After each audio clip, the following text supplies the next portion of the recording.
கறி ஃப்ரீசரில் வச்சுருந்தேன். ஃப்ரீசரில் பாருங்கள் எவ்வளோ கல் மாதிரி இருக்குன்னு. கறி தான் இது எல்லாமே. ஒரு 4 கிலோ கறி தான் இருக்கும். ஒரு 2 கிலோ ஈரல் கறி தான் ஃப்ரீசரில் வச்சுருந்தேன்.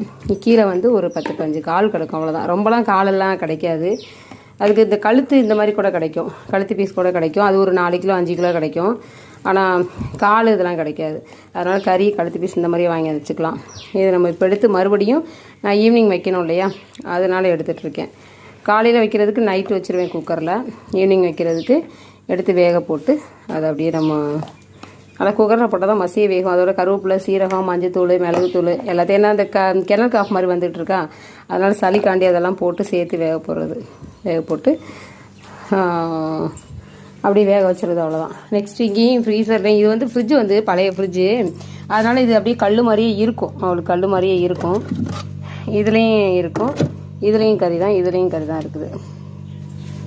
வேற ஒன்றும் இருக்காது.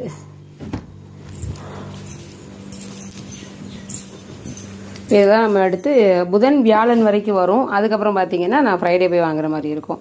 அதுவும் பிரச்சனை இல்லை, எப்போ வேணாலும் கிடைக்கும் நம்மளுக்கு. அது அதாவது ஃப்ரைடே கறி மட்டும் தான், மற்றபடி கழுத்தெல்லாம் கிடைக்காது. அன்றைக்கி சண்டே போனோம்னா தான் கழுத்து, ஈரல் இந்த மாதிரிலாம் கிடைக்கும். அன்றைக்கி போனால் கறி மட்டும் ஒரு 2 கிலோ 3 கிலோ வாங்கிக்கலாம்.